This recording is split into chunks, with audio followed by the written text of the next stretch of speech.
हर्ष, उत्कर्ष और प्रिंस बचपन के दोस्त थे।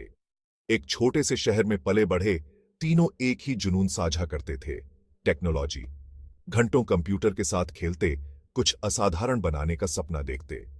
हाश एस हाश, मुझे हमेशा लगता था कि हमारे आसपास बहुत सारी परेशानियां हैं जिनका हल टेक्नोलॉजी से हो सकता है। हर्ष, जो कि बहुत दूर की सोचता था, उसे परेशानियों को पहचानने का हुनर था। उत्कर्ष एस उत्कर्ष, और मुझे चीजों को काम करने का तरीका ढूंढना बहुत पसंद था। पता है, उत्कर्ष, जो कि टेक्नोलॉजी का जादूगर था, उसके पास समाधान खोजने की अद्भुत क्षमता थी। प्रिंस एस प्रिंस, और किसी को तो लोगों को यह समझाना था कि हमारे आइडियाज में दम है ना?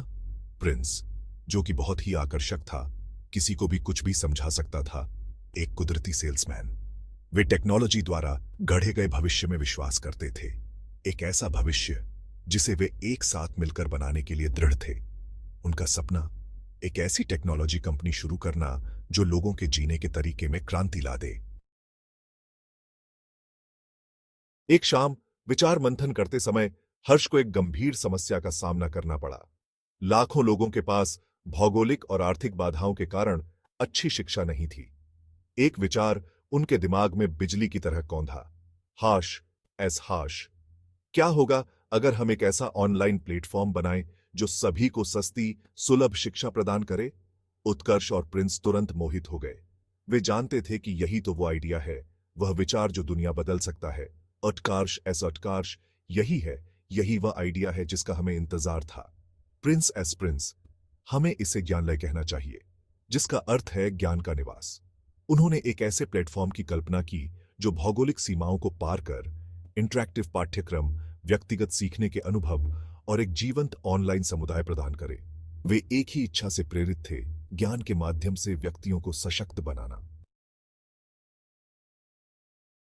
उनकी यात्रा आसान नहीं थी। सीमित संसाधनों और अनुभव के साथ खरोंच से एक कंपनी शुरू करना एक पहाड़ पर चढ़ने जैसा लग रहा था।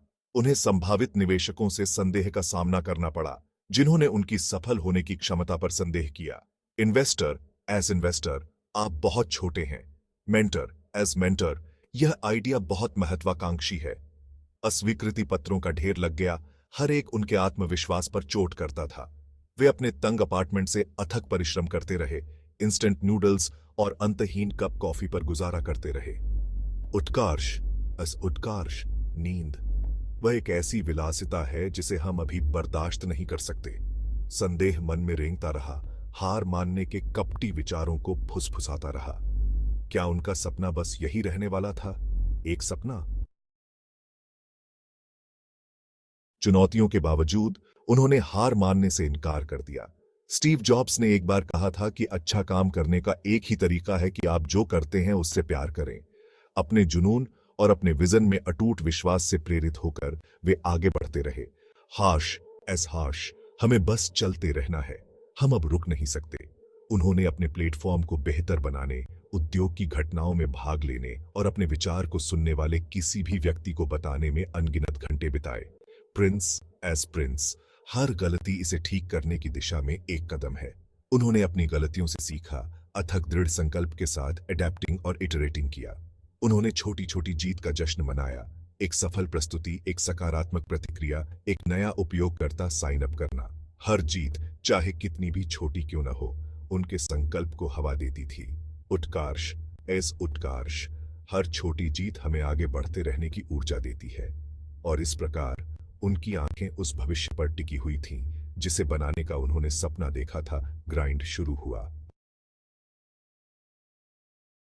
भाग 5, संदेह और दृढ़ संकल्प।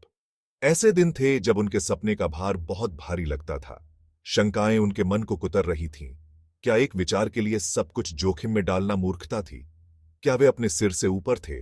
नेल्सन मंडेला के ये शब्द उनके कानों में गूंजते रहे। जीने का सबसे बड़ा गौरव कभी न गिरने में नहीं, बल्कि हर बार गिरकर उठने में है। वे इस विश्वास पर टिके रहे, खुद को याद दिलाते रहे कि असफलताएं तो अनिवार्य हैं, लेकिन हार मानना कोई विकल्प नहीं है। हम अब हार नहीं मान सकते, हम वापस मुड़ने के लिए बहुत आगे आ चुके हैं। हाँ, तुम सही कह रहे हो, हमें बस आगे बढ़ते रहने की जरूरत है। वे एक दूसरे से ताकत लेते थे। उनकी दोस्ती उनके सबसे बुरे समय में आशा की किरण थी। उन्होंने अपने डर, अपनी कुंठाओं, अपने सपनों को साझा किया। वे जानते थे कि एक साथ मिलकर वे किसी भी चीज पर काबू पा सकते हैं। भाग 6। आशा की किरण। उनकी दृढ़ता रंग लाई। एक प्रमुख टेक इंक्यूबेटर ने ज्ञानलय की क्षमता को पहचाना और उन्हें अपने प्रोग्राम में जगह की पेशकश की। यह वह ब्रेक था जिसकी उन्हें सख्त जरूरत थी। इंक्यूबेटर ने उन्हें मेंटरशिप, संसाधन और निवेशकों के नेटवर्क तक पहुंच प्रदान की। वे इस सहायक वातावरण में फले फूले। उनके कौशल और आत्मविश्वास हर गुजरते दिन के साथ बढ़ते गए। S1 यह रहा। यही वह अवसर है जिसका हमें इंतजार था। मुझे विश्वास नहीं हो रहा है कि हम कितनी दूर आ गए हैं। यह आश्चर्यजनक है। इंक्यूबेटर के डेमो डे पर उनकी अंतिम प्रस्तुति को तालियों की गड़गड़ाहट के साथ मिला। निवेशक उनके जुनून, उनके दृष्टिकोण और उनके द्वारा बनाए गए उल्लेखनीय प्लेटफॉर्म से प्रभावित थे। भाग 7। लहर की सवारी। ज्ञानलय ने उनकी उम्मीदों से बढ़कर फंडिंग हासिल की। कभी न मिलने वाला सपना अब हकीकत बन गया था। हम अपने तंग अपार्टमेंट से एक उचित ऑफिस स्पेस में चले गए, अपने पहले कर्मचारियों को काम पर रखा और विस्मय में देखते रहे क्योंकि हमारा विजन हमारी आंखों के सामने प्रकट हो रहा था। ज्ञानलय ने तेजी से पहचान हासिल की।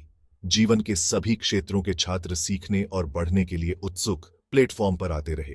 शिक्षकों को अपने ज्ञान को साझा करने और युवा दिमागों को प्रेरित करने के लिए एक नया रास्ता मिल गया। मीडिया ने ध्यान दिया। ज्ञानलय को शिक्षा क्षेत्र में गेम चेंजर बताया। पुरस्कार और प्रशंसाएं मिली। हर एक उनकी कड़ी मेहनत और समर्पण का प्रमाण थी। भाग 8। सफलता का स्वाद। सफलता का स्वाद मीठा था, लेकिन इसने उन्हें नहीं बदला। वे जमीन से जुड़े रहे। उनकी निगाहें अपने मिशन पर टिकी रहीं, शिक्षा का लोकतंत्रीकरण करना।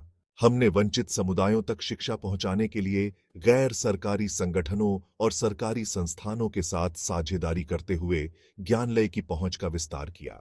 अब्राहम लिंकन ने एक बार कहा था, भविष्य की भविष्यवाणी करने का सबसे अच्छा तरीका उसे बनाना है। हम इस कहावत का जीता जागता सबूत थे।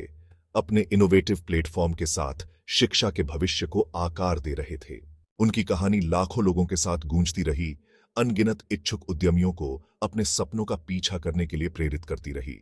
उन्होंने साबित कर दिया कि जुनून, दृढ़ता और खुद पर विश्वास से कुछ भी संभव है। भाग 9। एक पीढ़ी को प्रेरित करना। हर्ष, उत्कर्ष और प्रिंस आशा के प्रतीक बन गए। उनकी कहानी बदलाव की चाहत रखने वाली पीढ़ी के लिए प्रेरणा की किरण बन गई। हमने दिखाया कि सफलता भाग्य के बारे में नहीं है, बल्कि कड़ी मेहनत, लचीलापन और किसी के दृष्टिकोण में अटूट विश्वास के बारे में है। जिमी जॉनसन ने प्रसिद्ध रूप से कहा था, साधारण और असाधारण के बीच का अंतर वह थोड़ा अतिरिक्त होता है। हमने अपना दिल और आत्मा ज्ञानलय में लगा दी थी। अतिरिक्त मील जा रहे थे, अपनी सीमाओं को आगे बढ़ा रहे थे, और ऐसा करने में हमने असाधारण हासिल किया। उनकी कहानी व्यापार के दायरे से आगे निकल गई। यह सपनों की शक्ति, दोस्ती के महत्व और मानवीय प्रयास की अटूट भावना का प्रमाण बन गई। भाग 10। सफर जारी है। सफर खत्म नहीं हुआ था, यह अभी शुरू ही हुआ था। हम नवाचार करते रहे, ज्ञानलय को बेहतर बनाने और इसकी पहुंच का विस्तार करने के लिए लगातार नए तरीके खोजते रहे। हम जानते थे कि शिक्षा का लोकतंत्रीकरण करने का हमारा मिशन एक मैराथन है, स्प्रिंट नहीं। जब हमने अपनी यात्रा पर पीछे मुड़कर देखा तो हम कृतज्ञता और उपलब्धि की भावना से भर गए। हमने अनगिनत चुनौतियों का सामना किया था, कई तूफानों का सामना किया था और एक साथ मजबूत होकर उभरे थे। उनकी कहानी मानवीय महत्वाकांक्षा की अदम्य भावना का प्रमाण थी, एक अनुस्मारक कि साहस, दृढ़ता और खुद पर अटूट विश्वास के साथ सबसे साहसी सपनों को भी साकार किया जा सकता है। सफर जारी है।